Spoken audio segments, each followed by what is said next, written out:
We're here in Ogden with Ed Dickens, the head of the UP STEAM program, and pleased to meet you, sir. Thank you for taking the time to talk with us. Thank you. So, everyone was on the edge of their seat about the fact that you guys weren't able to have a shakedown run any earlier than you did. What did that feel like for you guys? Should have been in my shoes.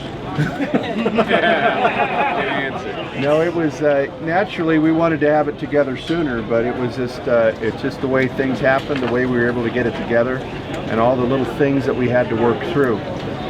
We knew that regardless of the weather conditions, whether it was day or night, we didn't intend to go out at midnight. I know there's some fun internet speculation about running at midnight and those things, and it wasn't our intention. But that day that we operated, our intention was to run to Greeley, and we had some other things that we needed to work through, and it actually worked out to our advantage. We had a little crosshead running warm over there, and one of the strategies when you break those components in is by reversing the locomotive and working it, you change the dynamic and the thrust on the component, and that can actually aid in the break-in process. So that I made that decision at none, and we just returned back to none again, or back home from none. So it all worked out good. But the important thing is that we had to be able to deliver on the May 4th event. That was a christening event that we had scheduled, and we wanted to make sure and hit that target. So that was our next target that we had. Arriving here on the 8th was the target beyond that. So you're right, we're breaking the locomotive in. We are still. We've got to adjust lubricators and just monitor all this new machinery. There is so much new machinery here. We just want to continue to follow a very conservative practice and make sure that everything is broken in, because we've got a lot of plans for this locomotive, not only this year, but for the future. So the whole plan behind the rebuild was to make a locomotive with the same characteristics, the same reliability as the 844, and that's what we've done. From the beginning, I've wanted to do this level of work to the 844 because it needs it. The running gear is extremely tired, and so we need to breathe new life into it. New crosshead guides, the 844 needs that, so we were able to do that on this locomotive. So, in the engine's performance on the way out from Cheyenne, day 1 versus day 2 versus day 3, you say that this has effectively been your long shakedown run. How has the engine performed in your estimation over the days, one day to another, and are you happy with how things have come out? Very happy with it. It fires almost as good as the 844. You can tell that by the lack of smoke, and that's your indicator with an oil burner. Oil burning steam locomotives should have almost no smoke.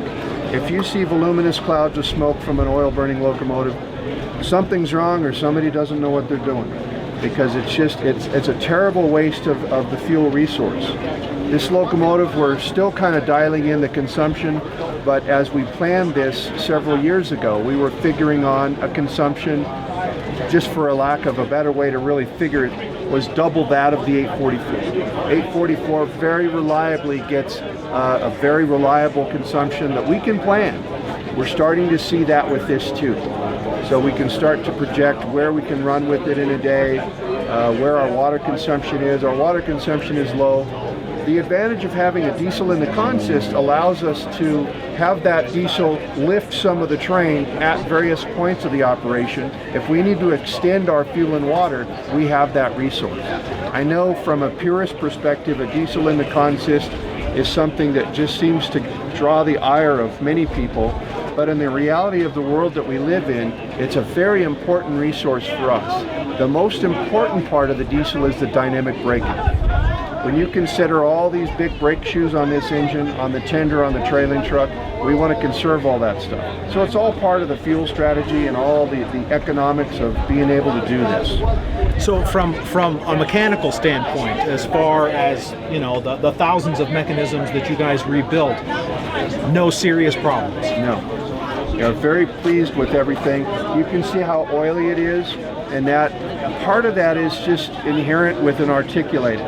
You've got these big ball joints, you've got all these big steam lines.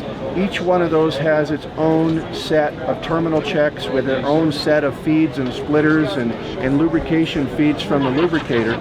So it does devour more valve oil.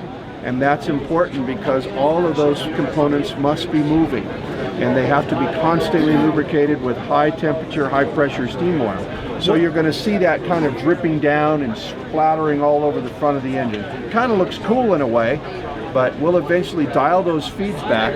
But what you're seeing now is what you would have seen in the 1940s and 1950s, just a utilitarian machine.